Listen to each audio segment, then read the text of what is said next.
I'm Tony Kornheiser, and they were made by Louis Carnesecca, who we love. Yes, we do. Yes, we do. We He do. may not think you love him because you take more shots. I love him. You take he those knows big shots. I love him. He knows. He does. We go back a long way. He has Someday good they'll be stories saying that about about you. us, I won't by tell the way. him. I can't Yes, share he them, but he has does. good stories about you, and you Yes, he know does. what they are. And they're true. Welcome to PTI, boys and girls. In today's episode, the Knicks win, Caitlin Clark struggles, and Tim Legler joins us for 5 good minutes. But we begin today with the Denver Nuggets cruising past Minnesota last night, 112-97, to take a 3-2 lead in their series. That's 3 wins in a row for Denver, and the first home court win in the entire series. Nikola Jokic had 40 points on 15 of 22 shooting. Anthony Edwards had just 18 points on 5 of 15 shooting. Wilbon, you were bullish on Minnesota last week. How do you explain this turnaround? Yeah, Tony, the turnaround came in Game 3. It came real quick. I mean, Game 5, there's no turnaround now. The turnaround, we saw it coming. Those of us who had to say, oh, my God, I was wrong. And it's largely because of Nikola Jokic. And not only because of Nikola Jokic, the entire team had a role.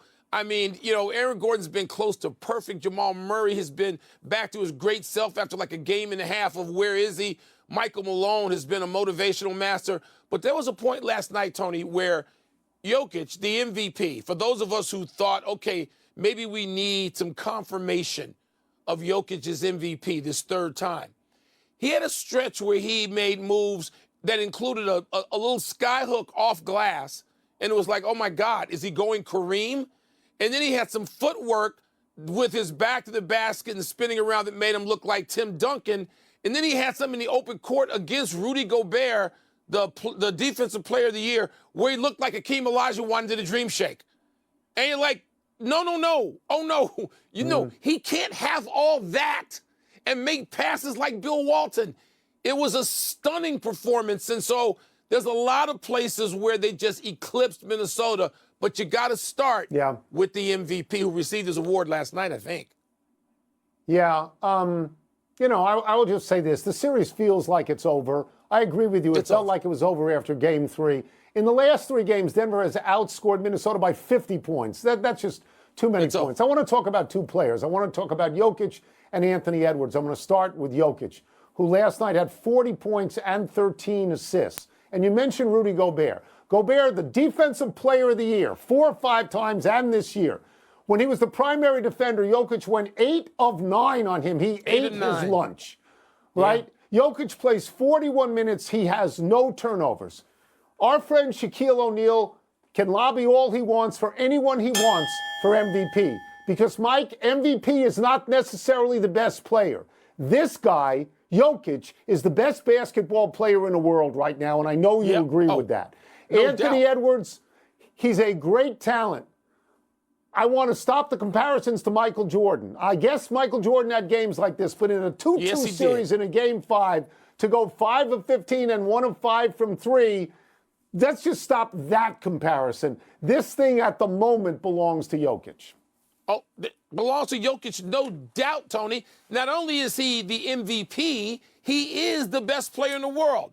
And Anthony, believe me, I was around courtside for enough of Michael Jordan's games early on when he was 22 years old. They went about often, and he'd be the first to tell you, like Anthony Edwards' game did last night. So people forgot those. I haven't. They happened. But Jokic, and more Jokic. Over in the East, the Knicks bounced back, blew out the Pacers by 30. Jalen Brunson had 44, while the Knicks defense held the Pacers to just 91 total points. Just the other day, the Knicks appeared totally spent. So, Tony, what does last night's result say to you? It says to me only that the Knicks are now up 3-2 in games. I don't see any great metaphor here. Jalen Brunson is the headline because he had 44 points in this game. Mike, in the 7 playoff games the Knicks have won this year, he's got 22, 24, 47, 41, 43, 29, and 44. In the last 5 games the Knicks have won this year, he's averaging 41. So his scoring appears linked to the Knicks' success. And then last night, it was rebounding as well. The Knicks out-rebounded Indiana last night 53-29. On the offensive end, it was 20-5, which meant that second chance points were 26-9 in favor of the Knicks. And that's why at the end of the game, Rick Carlisle said this was very embarrassing, because that's what happened. The Knicks thoroughly beat them. They did, Tony. And so everything you said about the Knicks is, let me just rubber stamp that and let me move over to Indiana. Rick Carlisle played for tough teams. He played with Larry Bird and Kevin McHale and Robert Parrish and Dennis Johnson and Danny Ainge and the Boston Celtics. Rick Carlisle knows a thing or two about toughness. As a coach, he coached it. He had that in Dallas with Jason Kidd and Dirk Nowitzki. He doesn't have it now. And he's not going to say that. He can't say it. I'm saying it. It was unbelievable how soft, physically and mentally, the Indiana Pacers were last night, one game after trashing the Knicks. The Knicks were exhausted in game, 4? They were exhausted. They were injured. They could not physically rally themselves to even barely be awake in that game, and we understood that. But, Tony, last night, the Pacers offered no resistance at some point. That is why, to me, if I was able to ask him, Rick Carlisle would say he was embarrassed. What, the Pacers, seriously? And Draymond Green talked about this on the Turner telecast postgame.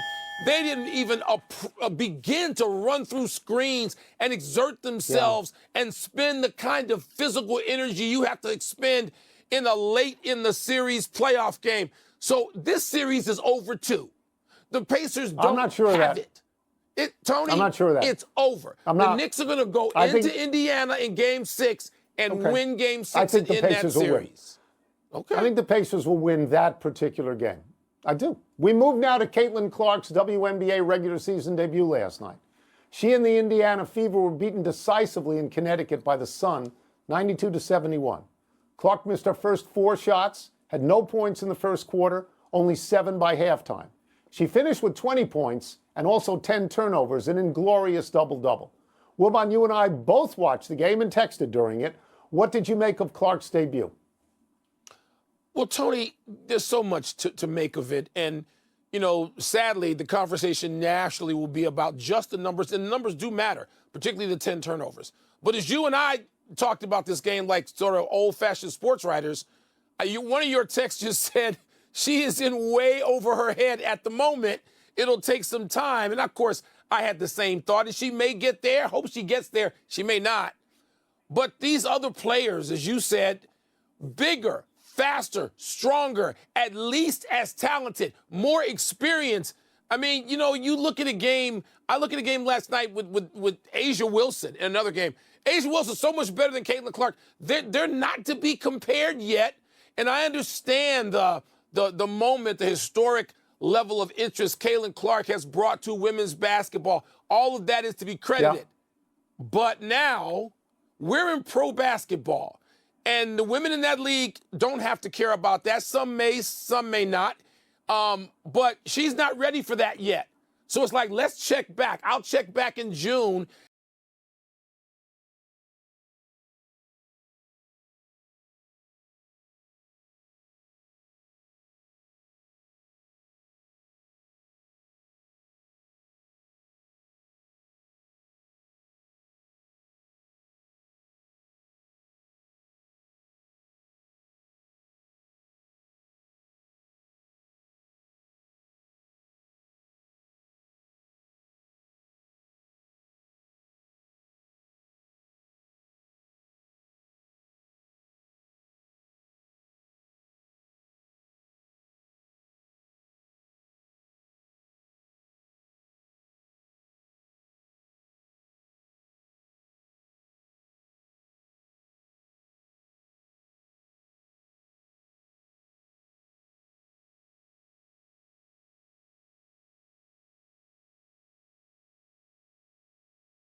those opportunities. Don't look for more or less. Like, just stay within that, present moment, and I think you'll find a way to succeed. Man, looks made for Miami. Dan Orlovsky, Marcus Spears, back with us. Swagoo, I'm going to start with you. OBJ in the Miami fold.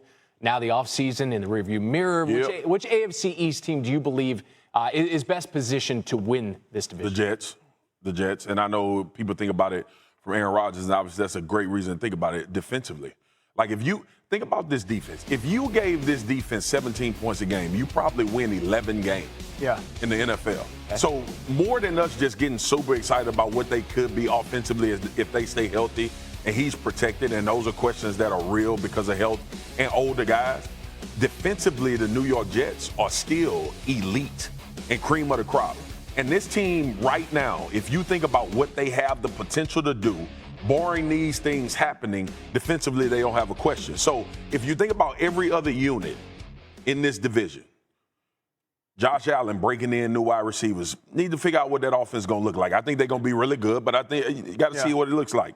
You think about the Miami Dolphins, Tua played well, had a great regular season. What is he in the playoffs, right? Defense travels to the playoffs all the time, right? And then you think about New England, TBD. Yeah. No, the New York Jets have the one unit in this division that we can all hang our hats on and bet on and feel comfortable with that bet. Yeah. And if the offense stays healthy, a two-time MVP that we all think is going to play well, confidence in them, man. Yeah, it's the Bills for me, but in regards to the Jets, the reality is if they stay healthy for the most part, it's the best team Aaron Rodgers has played on in 10 years, talent-wise. That's how good they are. Yep. Legit Super Bowl contenders, if they can do that. Now, that's a big roll dice. I say Buffalo, and I know there's Stephon Diggs is not there, and obviously they lost some other talent specifically on their back end. But I do believe the drafting and development in this organization is something that they hang their hat on. Josh Allen is still there. Khalil Shakir, a young wide receiver. Dalton Kincaid and Dawson Knox, two really good tight ends. James Cook is a pass-catching kind of a dual-threat back. And, yeah, they're going to have to get some younger players to step up. And Keon Coleman, their draft pick out of Florida State, is going to have a huge year. But I think if Josh Allen is willing to play the way that we've seen Patrick Mahomes play over the past couple of years, and we've talked about this, a little bit of like a point guard plus. It's not just about ball distribution because you're too talented to do that, but it's about being very efficient with your matchups. If he can do that and that defense can continue to play that top 10 level football, Buffalo's the favorite in that division. All right. Reason they've won 4 straight division titles. Hey, Swagoo, let's go back to the Dolphins, flip it offensively. All right, now they got OBJ, they got Jalen Waddle, they got Tyreek Hill, they have the backfield. What offensive skill position group do you like across the league? Man, I'm blank. Oh, the Eagles. Okay. Eagles and Saquon. But more importantly, I was thinking in that division, so I went blank. Sure. In the league, to me, when you look at A.J. Brown and Devontae, that's two legitimate number one wide receivers, I believe. The offensive line lost Jason Kelce. Welcome, Jason Kelce, to the ESPN family. That's a big deal with the way that they run this offense. But I still have a lot of belief that this team with Kellen Moore, they made those changes at the defensive and offensive coordinator position. But offensively, Saquon, his ability not only to run in between the tackles, Dan mentioned it earlier today. This will be the best offensive line he's played against. Not even close. Played behind in his career. Yeah. You think about Jalen Hurts, and if they can get back to some semblance of creating that unknown for defenses with the RPO in the backfield, this could be devastating. Saquon Barkley with room, A.J. Brown with the ability to maybe have stacked boxes because this team is running the football really successfully. We complain. He's special, Michael. He's special. He's a very unique player. For a guard to operate in his favorite comfort zone is basically between the elbows extended out to half court. So basically that middle third of the floor. And very few guards have great success in that area of the floor, getting to their spots and making mid-range contested lean-back jump shots, but that is his favorite shot. He can stop on a dime and lean back and get that shot off just that half second before you're able to react to him stopping. It's a major advantage that he has. And look, the other component you saw the other night, and you're right, man, fourth quarter, he makes 5 jumpers in that quarter. And Luka and Kyrie combined for 3 in that quarter. Shai Gilgeous-Alexander outscored the 2 of those guys combined, and he made a series of tough jump shots, which tells you he's made for the moment. He's made for pressure shots. He's made for the bright lights. He embraces it. He ran toward it. And now it's going to be up to Luka Doncic and Kyrie Irving to have a response because they were nowhere near good enough for Dallas to to win this series in Game 4. They've got to be significantly better going forward. All right, Tim, we'll get you out of here on this, and we're going to ask you to do it really quick, 15 seconds or less. You have Boston and Cleveland out on the court tonight. Is your thought that Boston closes it out tonight?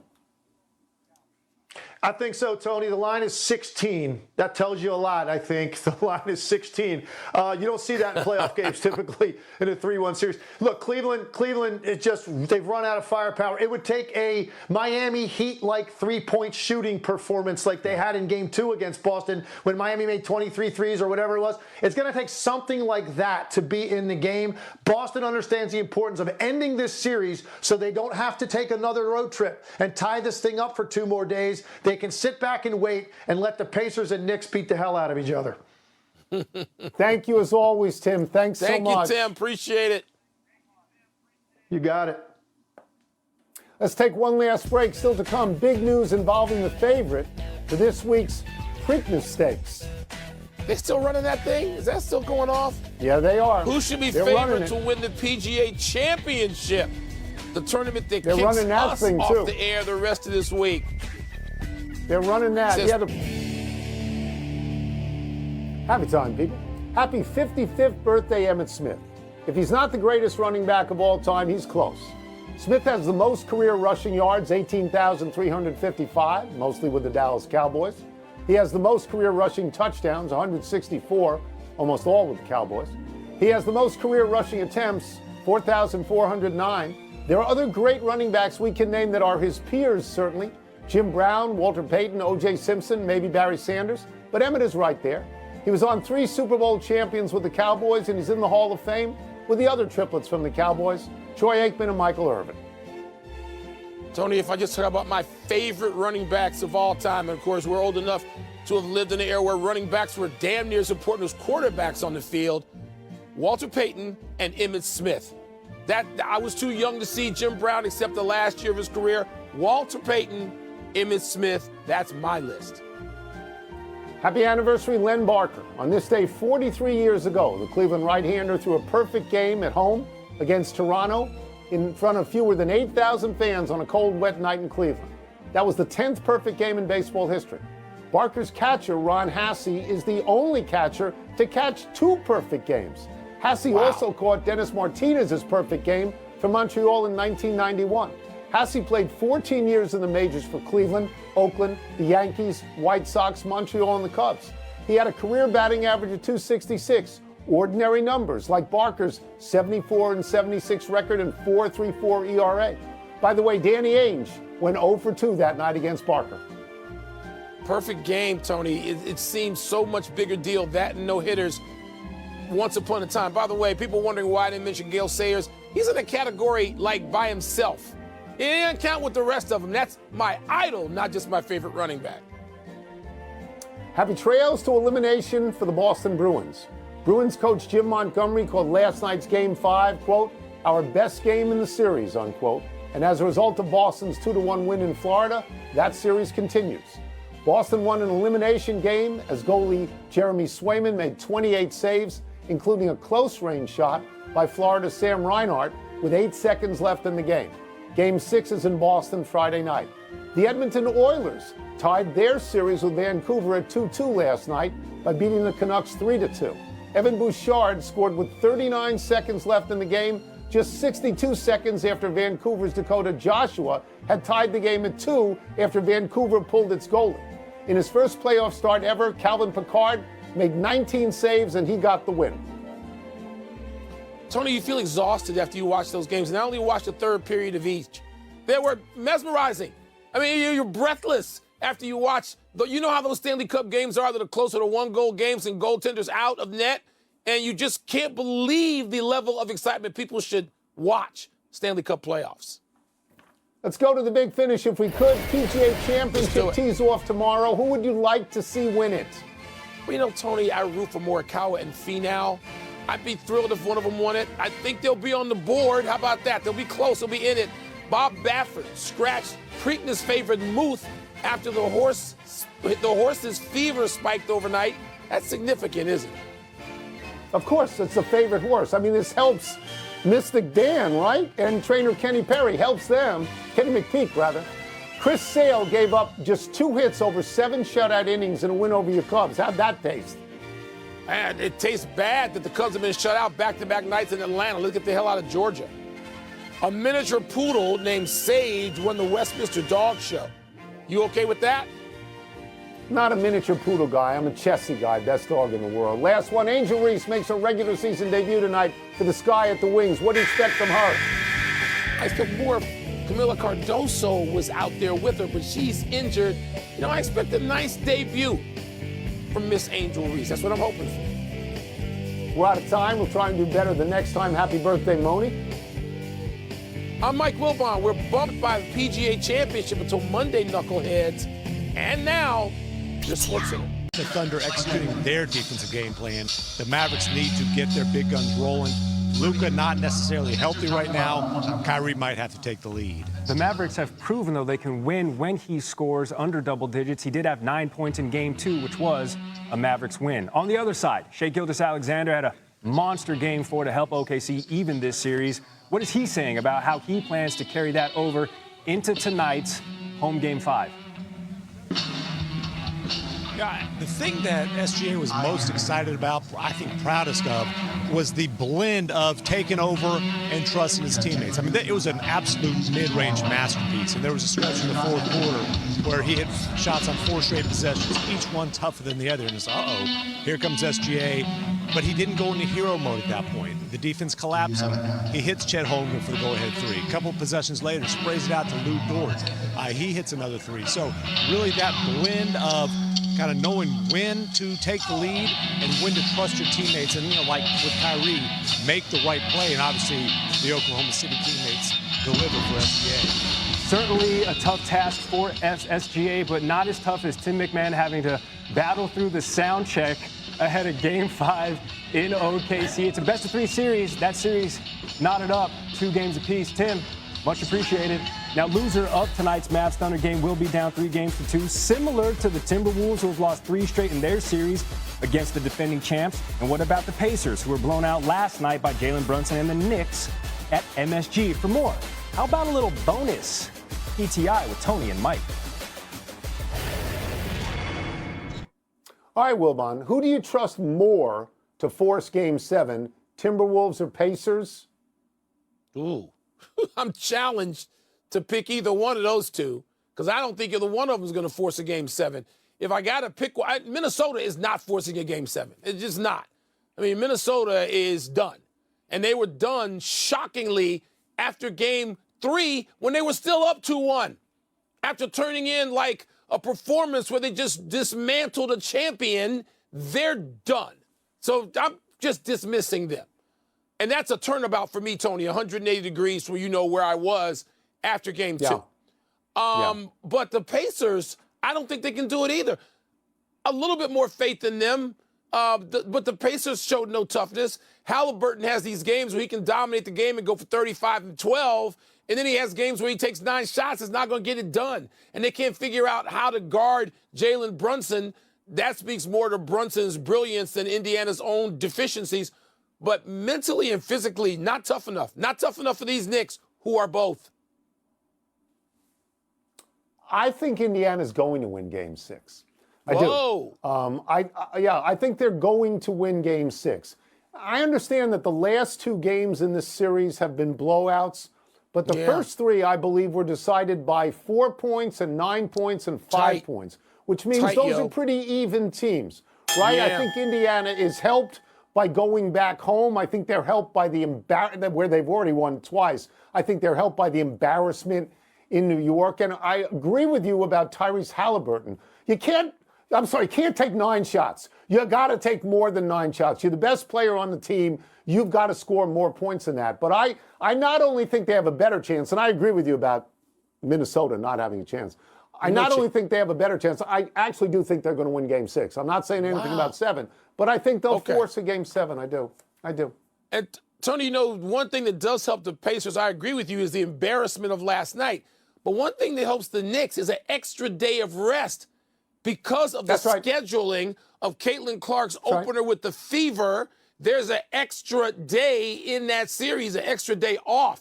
And so the Knicks, whose only night of struggle was because they were spent, they're going to get an extra day. This is over.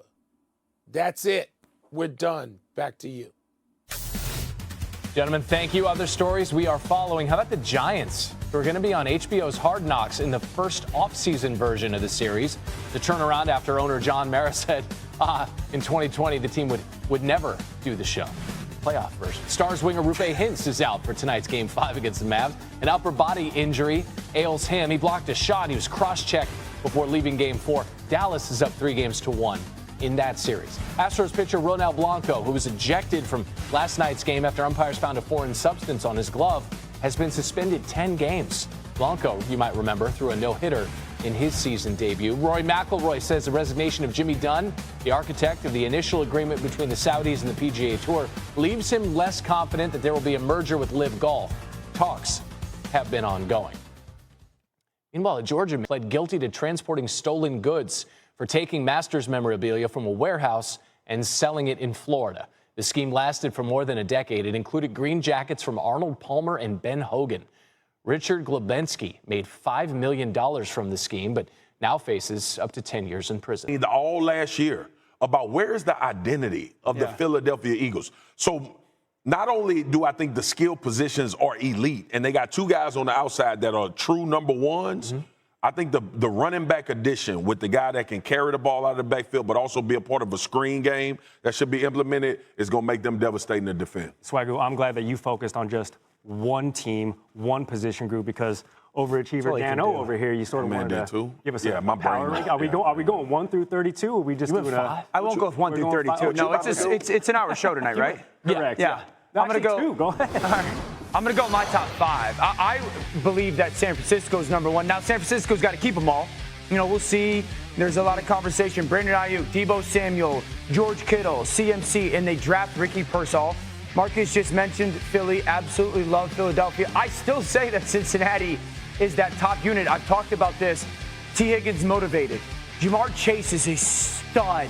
And then Jermaine Burton, America, get used to hearing that name. Minnesota's loaded with Addison and J.J. Hawkinson is fantastic.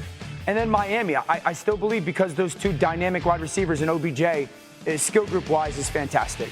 So it's hard for me not to have, if you got a top 5, it's hard for me not to have Detroit in it, bro. Detroit, Jamison Williams has got to elevate. Jamison Williams has got to go. The most a lot of important health thing questions on that health questions on the Vikings with Hawkins coming off the knee. But listen, if you're going to scatter shot with your answers, if you're going to go 5, you're bound to get something right. So that's good. That was good. I'm a volume shooter. Dan Orlovsky. Swagoo, thank you. I'm mad that you didn't put I'm basically Luka. No, you're not.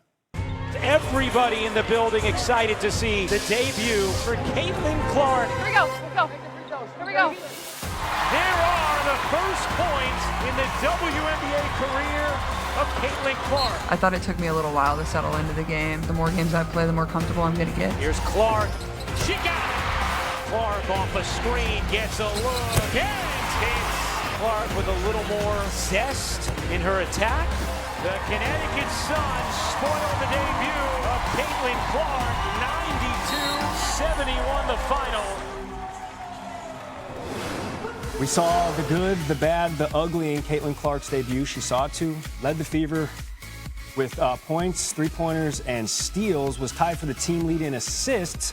She also had 10 turnovers in the game, a WNBA record for the most in a career debut. Clark's first home game will be tomorrow against the New York Liberty. Day baseball at Camden Yards. Orioles, Blue Jays, bird battle. Jordan Westberg leading off, first time in his career. So he's never, Gary, done this. Oh, yeah. Home run from the leadoff spot. Never happened. Homered 7 times this season, but first time, that's okay. Don't give that fan a contract. Hose water for all. Love it. We're just getting more diversified with our dispensing of the water. Top 3, Bo Bichette is there. Bo Bichette coming through for Toronto. That's into right. Anthony Santander cannot make the grab. No. That's 2 runs are going to come in. So it hurt, but at least it was costly. Bichette will be credited with a 2-run double. It's now 2-1. Toronto trying to sweep the Orioles, something that has not happened to the O's since Adley Rutschman broke through. Since he broke into the bigs. Keep that in mind. Isaiah Kiner-Falefa on. Defensive replacement. On for the glove. Ate him up. Okay, that was Westberg who did that. Baltimore still with life. Very next batter. Down 1. Adley Rutschman, who homered on Mother's Day with his mom in attendance. That struck well. Is it? Is it though? Is it struck well? Is it enough? You're making me question myself. He hit it so high. They would review it. It's gone. He homered on Mother's Day. His mom was there. He homered today with his dad Randy in attendance on Dad's birthday. How about it? They're not making new Randys, and they don't make them like Rutschman. They win 3-2. Baltimore does. He was my favorite Randy in the program thus far. Coming up.